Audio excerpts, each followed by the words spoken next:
Now that we've been through the Gradle build files and we see the basic process here, now I would like to actually start to build this application. The structure of the Android application now has a predefined system on the file system, or predefined layout on the file system. So you can see here that under my root folder there is a series of files. There are a series of files including the Gradle build file. Below that I have a folder called app, which has a source folder inside it. There's the source folder. If I open that up, there's an Android test folder underneath it. This is used for integration tests. And then there's a main folder, and inside main there's Java. Now if you're a person who's worked with the Java projects for a while, especially Maven based or Gradle based, then you'll recognize that source main Java is a default folder on the file system for Java code, and that's what we have here. We have our package right underneath it, and that's where the main activity lives that I had open before. We also have source main res for resources, and this has a whole series of folders underneath it that we will talk about as we go. Finally, we have a file called Android manifest.xml. Now, when you look at an Android application that you've never seen before, when you import a source folder or one of the samples, or if somebody in your organization has already written an Android app, the first file you look at in general is the Android manifest. Now, we looked at the Gradle builds because a lot of things that used to be in the manifest are now in the Gradle build files, but the manifest still is a very important file. So I have it open here. The manifest specifies the package. Again, that's the application ID, com.o'reilly.helloandroid.o'reilly. We have a root element, or not a root element, the root element is manifest, an element called application inside it, which has a series of attributes: allow backup, icon, label, and theme. We'll come back to those. And then we have an activity.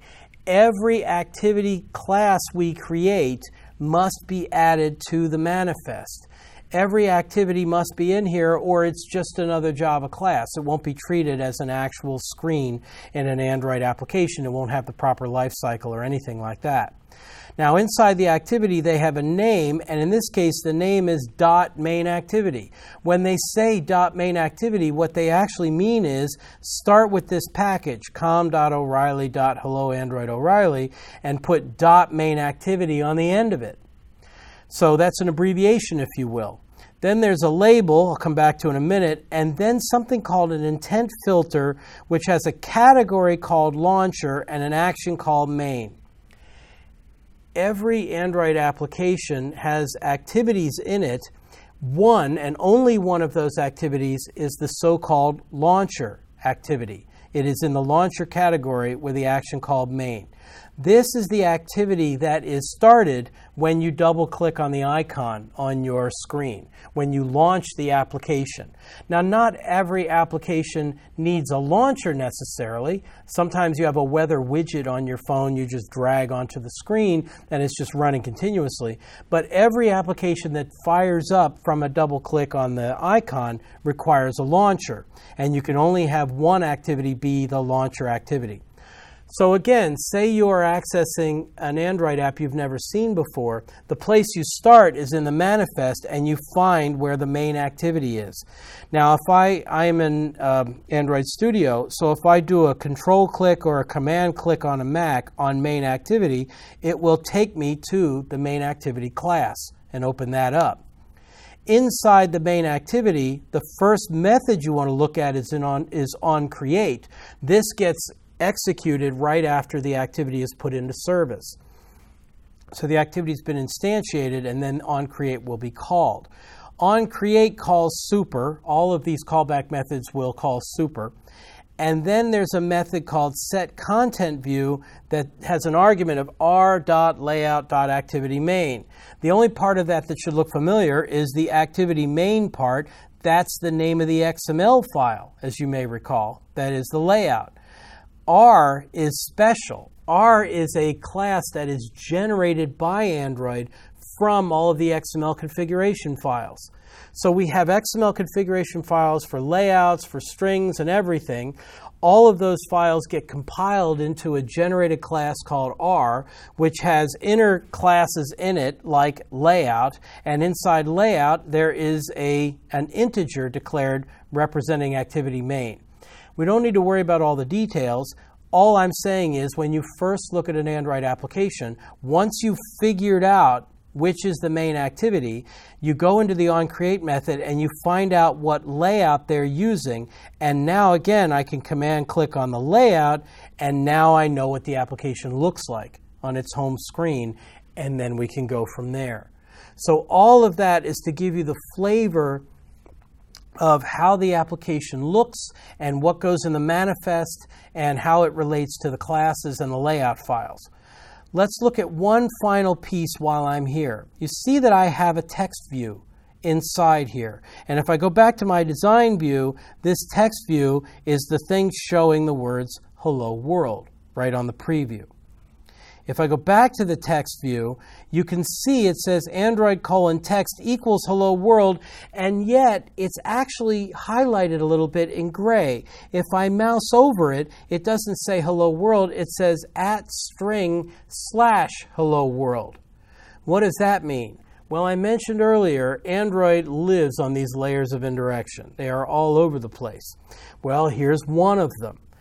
IntelliJ, or rather Android Studio, is trying to help us by saying, you know what, if I actually click on this, in this file, you don't see Hello World. You see @string hello_world. Because in fact, that string we just discussed is in a separate file. It is what's called a string resource under the name Hello World. If I do my command click on this, now I've opened up yet another file called strings.xml.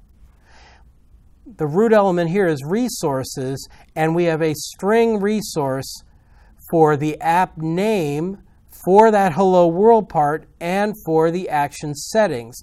And inside, as the character data, you see the actual strings that were added to it. Now, of course, app name and action settings were added by the wizard when it created the app, and then Hello World is the part that we would, in principle, customize if we wanted to say something different. This file lives in the res folder, source main res, under values folder, and here is strings.xml. That's the file we're currently looking at. This is called a string resource. If I go back to the activity main and I say, well, you know what, I don't mind what's it's saying, but I need it to be bigger, then I will put in a line in here where I'm going to say text size equals 24, and I'm going to choose SP, known as SIP. There's also DP is dip, and then inches, millimeters, points, and pixels.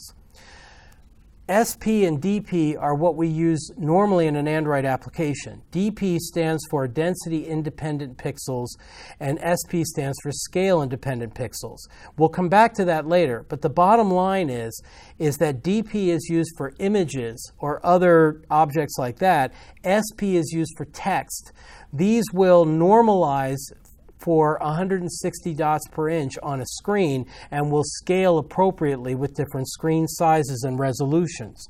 So since this is text, I will pick 24 SP. If I now go back to the design view, I can see it's bigger. By the way, I didn't have to do that. I have another tab over on the right called Preview, and that would bring it up as it looks now. I could go ahead and modify anything I want in here, and the preview mode will show me what it looks like in that circumstance. I'm going to close that for the moment.